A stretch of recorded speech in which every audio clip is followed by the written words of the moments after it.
What would you do if your own child turned against you, demanding everything you own?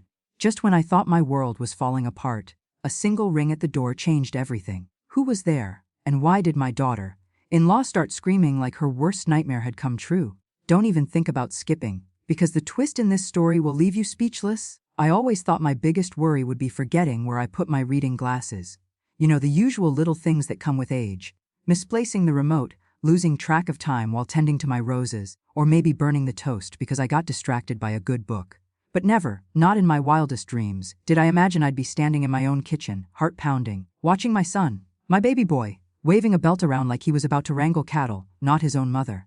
It was a Thursday afternoon, the kind of day that usually passes without much fuss. The kettle was whistling on the stove, and the scent of chamomile tea was just starting to fill the air.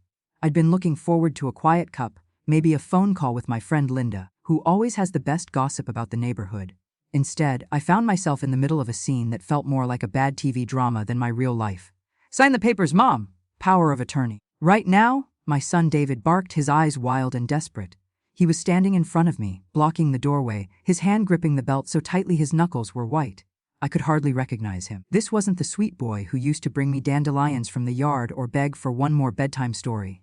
No, this was a man I barely knew, and the look in his eyes sent a chill down my spine. And as if this wasn't enough, my daughter-in-law Tiffany was perched on the kitchen counter, legs crossed, swirling a glass of cheap red wine like she'd just won the lottery. Her lips curled into a sneer as she watched the scene unfold. "Now everything will be ours," she crowed, her voice dripping with satisfaction. She let out a cackle that echoed off the tile, making the hairs on the back of my neck stand up. I mean, really. I raised him on casseroles and kindness, and this is my reward. Ladies, have you ever wanted to ground your adult children? Because I was ready to send him to his room. Forever. I could feel my blood pressure rising, and not just from the shock. There was a part of me that wanted to laugh at the absurdity of it all.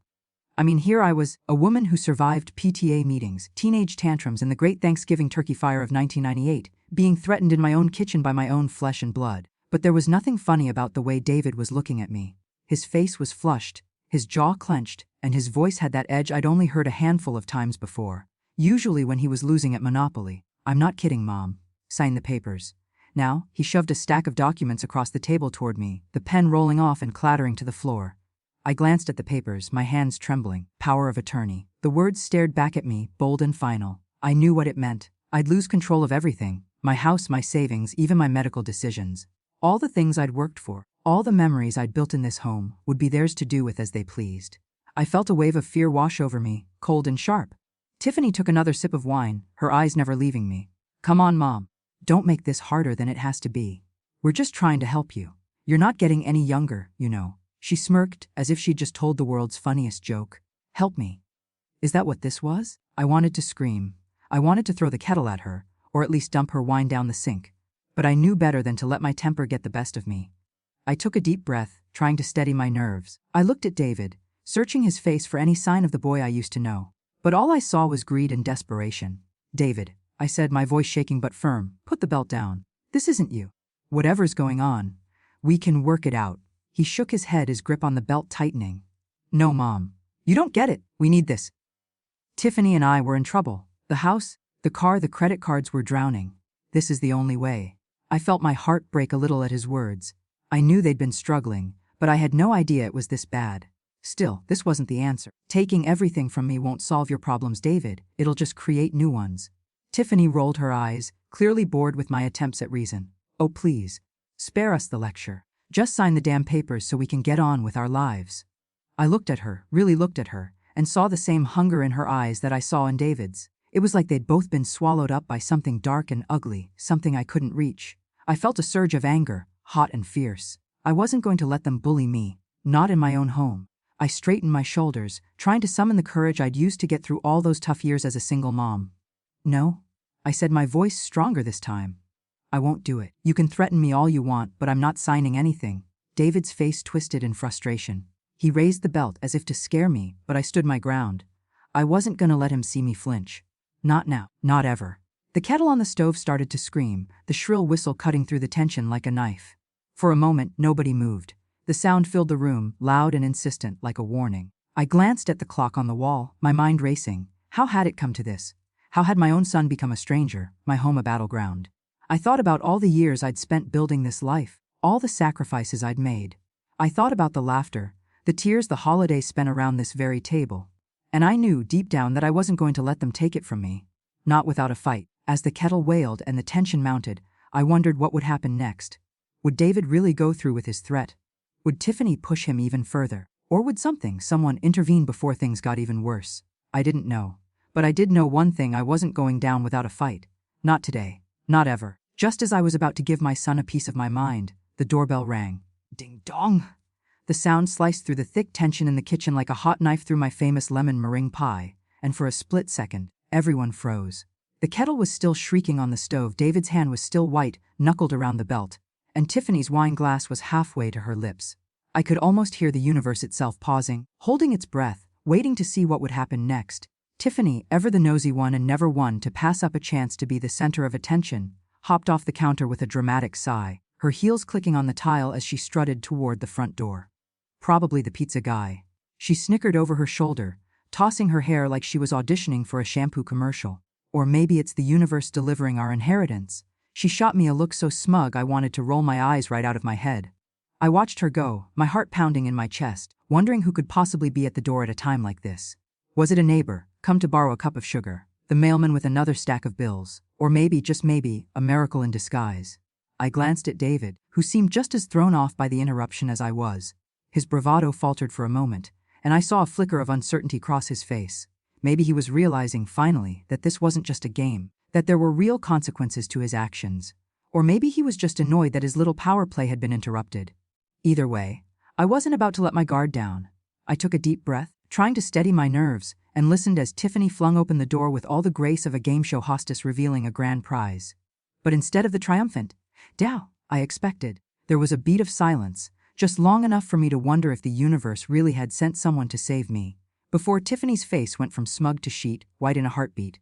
Her mouth dropped open, her eyes bulged, and then she started screaming. Not just a little yelp, mind you. No, this was a full-on horror movie shriek, the kind that makes your blood run cold and your skin prickle with goosebumps. The sound echoed through the house, bouncing off the walls and rattling the windows, and for a moment, I thought she might actually faint right there on the welcome mat. Now, I know what you're thinking. Was it the Grim Reaper himself, come to collect his due? The IRS finally catching up with Tiffany's creative accounting? Or maybe my bridge club, storming the house with their purses and pearls, ready to rescue me from this family fiasco? Oh, if only! But as Tiffany stumbled backward, clutching the doorframe for support, I realized that whatever or whoever was on the other side of that door had shaken her to her core. David dropped the belt, the leather thudding against the linoleum, and rushed to Tiffany's side, his tough guy act forgotten in an instant. "Tiff? What is it? Who's there?" he demanded, his voice cracking with panic. I couldn't see past them, but I could hear the unmistakable sound of heavy boots on the porch, slow and deliberate, like someone who knew exactly what they were walking into. My heart leaped into my throat. For a split second, I considered grabbing the kettle and arming myself with scalding tea, just in case. But curiosity got the better of me, and I edged closer, peering around David's shoulder to get a glimpse of our unexpected visitor. And that's when I saw him. Standing in the doorway, larger than life, was a man I hadn't seen in years. A man I never expected to see again. He was tall, broad-shouldered, with a shock of silver hair and a face weathered by time and experience. His eyes, sharp and clear, swept over the scene in my kitchen, taking in every detail: the dropped belt, the spilled wine, the look of terror on Tiffany's face, and the confusion on David's. He didn't say a word at first, just stood there, radiating a quiet authority that made even the air feel heavier. Tiffany, still shrieking, tried to slam the door in his face, but he caught it with one hand, effortlessly, like he was closing a book. "Is there a problem here?" he rumbled, his voice deep and steady, the kind of voice that makes you want to sit up straight and mind your manners. David stammered, "No, sir, we were just..." But the man cut him off with a look that could freeze lava. "I wasn't asking you, son," he said, his gaze shifting to me. "Are you all right, ma'am?" For a moment, I couldn't find my voice. Relief, shock, and a strange sense of hope all tangled together in my chest. I nodded, swallowing hard, and managed to croak, "I am now." Tiffany, realizing she wasn't going to win this round, slunk back into the kitchen, her bravado gone, replaced by a trembling fear I'd never seen in her before. David looked like he wanted to disappear into the floor. The man stepped inside, closing the door behind him with a quiet finality that made it clear he was in charge now. He introduced himself as Mike, Big Mike, as my late husband used to call him, an old friend from the army, someone I hadn't seen since the kids were little. He explained that he'd been passing through town and thought he'd stop by to check on me, just in case. I couldn't help but laugh. a shaky, nervous sound that felt like the first real breath I'd taken all day. "Well, Mike," I said, "your timing couldn't have been better." He smiled, a warm, reassuring grin that made me feel safe for the first time in hours. "That's what friends are for," he replied, glancing at David and Tiffany with a look that promised there would be no more nonsense under his watch. As the kettle finally quieted and the tension in the room began to melt away, I realized that sometimes, when you least expect it, the universe really does send you exactly what you need, whether it's a guardian angel in work boots or just a well-timed doorbell. And as I watched Tiffany and David squirm under Mike's steady gaze, I couldn't help but wonder what would happen next. Would they finally see the error of their ways, or was this just the calm before the next storm? One thing was certain with Mike in the house: I wasn't alone anymore, and for the first time that day, I felt a flicker of hope that maybe, just maybe, everything was going to be all right. Standing on my porch was none other than my late husband's old army buddy, Big Mike. And let me tell you, Big Mike is not a man you want to cross. Not unless you have a death wish or a very good excuse. He was 6'4", built like a refrigerator that had been hitting the gym, and his voice could shatter glass and silence a room faster than a tornado warning siren. The years had been kind to him in the way they're kind to old oak trees. He looked weathered, sturdy, and absolutely immovable. As he filled the doorway, the whole house seemed to shrink around him, and for a moment, I felt like a little girl again, peeking out from behind my mother's apron. "Is there a problem here?" he boomed, his eyes narrowing as he took in the scene: my son, David, standing there with a belt dangling from his hand like a guilty schoolboy, and Tiffany, frozen mid-slink, her wine glass trembling in her grip. The way he looked at them, you'd think they were two raccoons caught red-handed in the trash, and I almost expected him to shoo them out with a broom. Tiffany, ever the quick thinker when it came to self-preservation, tried to slam the door in his face, but Big Mike just held it open with one pinky, barely breaking a sweat. The door didn't budge an inch, and Tiffany's bravado evaporated faster than cheap perfume in July. David, for his part, dropped the belt so fast you'd think it was a hot potato, his tough guy act crumbling in the presence of someone who'd probably wrestled actual bears for fun. Big Mike stepped inside, his boots thudding on the floor, and the air in the room shifted. It was like someone had opened a window and let in a gust of fresh, bracing air. Suddenly, I could breathe again. He looked at me and winked, a twinkle in his eye that said he was here for me, no questions asked. "Heard you might need a hand, darlin'," he said, his voice softening just a touch, and ladies, I nearly fainted with relief. Who knew all those years of my late husband's poker nights, the endless stories about army days, and the laughter that echoed through our house, would pay off in such a big way? I felt a wave of gratitude so strong it nearly knocked me off my feet. For the first time that day, I wasn't alone. I had backup, and not just any backup. Big Mike was the kind of man who could stare down a hurricane and ask it to quiet down so he could finish his coffee. David tried to recover his composure, straightening his shoulders and clearing his throat, but it was no use. Mike, it's good to see you," he stammered, but Mike just raised an eyebrow, unimpressed. "Is that so?" he replied, his tone making it clear he wasn't here for pleasantries. Tiffany, realizing her usual tricks weren't going to work, set her wine glass down with a shaky hand and tried to muster a smile. "We were just having a family discussion," she said, her voice wobbling. "Nothing serious." Mike looked at her like she was a bug he was considering squashing, then turned his attention back to me. "You all right?" he asked, and I nodded, feeling tears prick at the corners of my eyes. Not from fear but from sheer relief. "I am now," I managed to say, my voice steadier than I felt. Mike nodded, satisfied, then turned back to David and Tiffany. "You two got a lot of nerve, coming in here and treating your mother like this," he said, his voice low and dangerous. "I don't know what's gotten into you, but it ends now. You hear me?"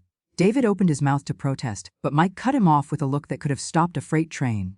"No excuses. No explanations. You're going to apologize to your mother, and then you're going to leave.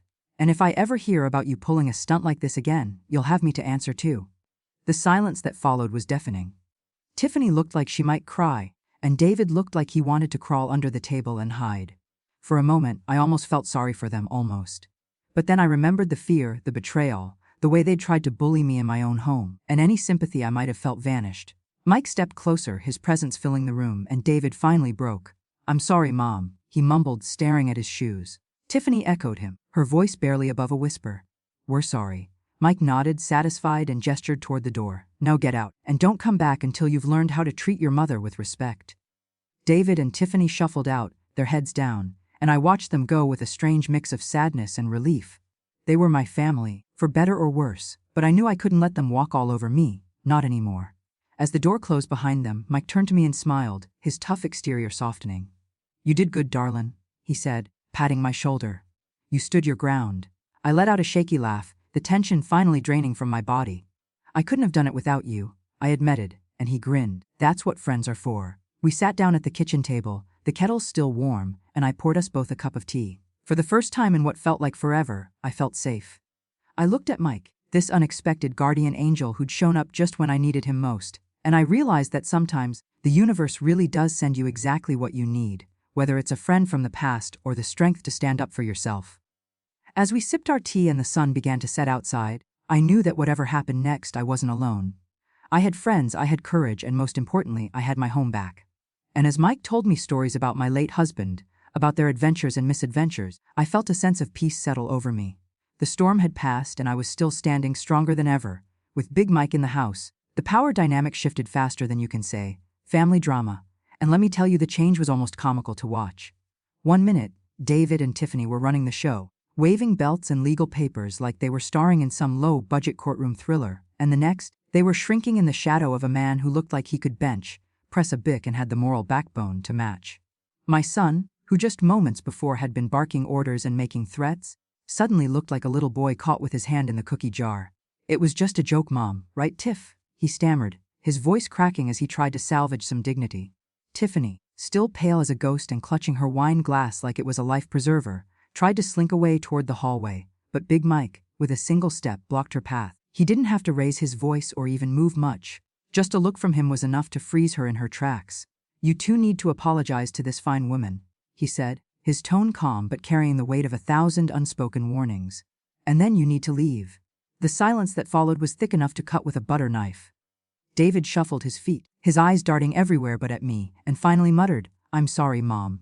I don't know what got into me. Tiffany, her bravado completely gone, echoed him in a whisper, Sorry, Mom. I watched them. My heart a strange mix of sadness, anger and, if I'm honest, a little bit of satisfaction. I'd spent years worrying about whether I'd done enough as a mother, whether I'd given them the right tools to be good people, and here they were, brought low not by my words, but by the presence of a man who embodied everything I'd tried to teach them: respect, decency, and the courage to do what's right. As they gathered their things and slunk out the door, I felt a weight lift off my shoulders. My kitchen, my home, was mine again. The air felt lighter, the colors brighter, and even the old kettle on the stove seemed to whistle a little happier. I poured myself a cup of tea, my hands still shaking from the adrenaline, but my heart swelling with pride.